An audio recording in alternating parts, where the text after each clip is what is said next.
नमस्कार प्रेक्षकांनो, मुरंबाच्या आजच्या भागामध्ये असं पाहायला मिळणार आहे, रमा आता अर्थाची खूप काळजी करत असते आणि मग सीमा तिथे येते। त्या दोघींना एकत्र पाहून सीमालाही खूप आनंद झालेला असतो।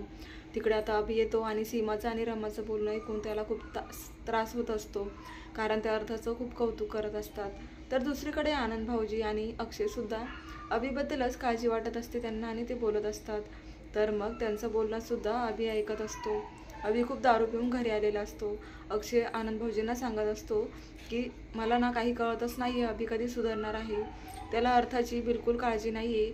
अर्थाला बाप असूनही त्याचं प्रेम तिला मिळतच नाही आहे। मग आता ते काळजी करत असतात तर इकडे अभिचा फोन खाली पडतो।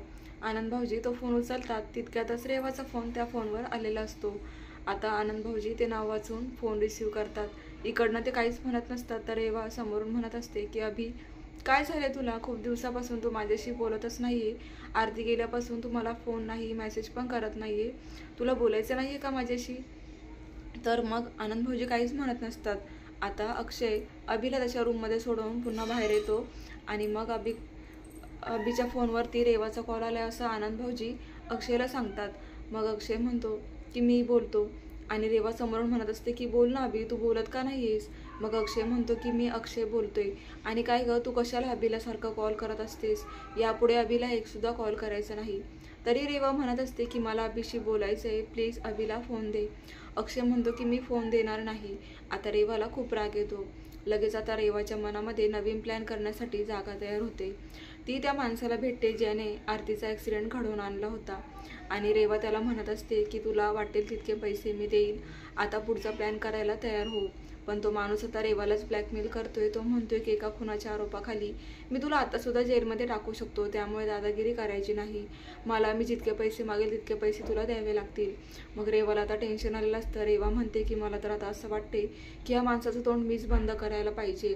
आणि तिचं हे बोलणं चालू असताना तिथे मागून शशिकांत येतो। शशिकांतला रेवाचं सगळं बोलणं कळतं। आता शशिकांत सुद्धा रेवाला हात मिळवणी करतो का, हेच आपल्याला पुढे पाहायला मिळेल। तर आता अभि खूप राग करत असतो रमाचा आणि मग रमा आता बाळाला खेळवत असते आणि त्यानंतर ती कामावरण्यासाठी बाजूला होते। तिथे अभि येतो आणि त्या अर्थाला चॉकलेट खाऊ घालत असतो। हे पाहून तर रमा खूप घाबरते आणि धावतच येऊन अभिला म्हणते की भाऊजी, तुम्ही हे काय करताय? लहान बाळ चॉकलेट खात नाही, अर्थ अजून काहीच खात नाही, तुम्ही तिला असं कसं भरवताय? लगेचच अभि चिडतो आणि रमाला म्हणतो की तू माझ्यावर वॉच ठेवून आहेस का? तुला काय गरज आहे माझ्यावर लक्ष ठेवण्याची?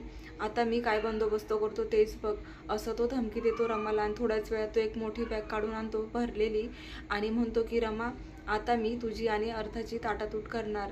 असं म्हणून तो अर्थाला उचलतो आणि बॅगसुद्धा घेऊन घर सोडून जाणार असतो।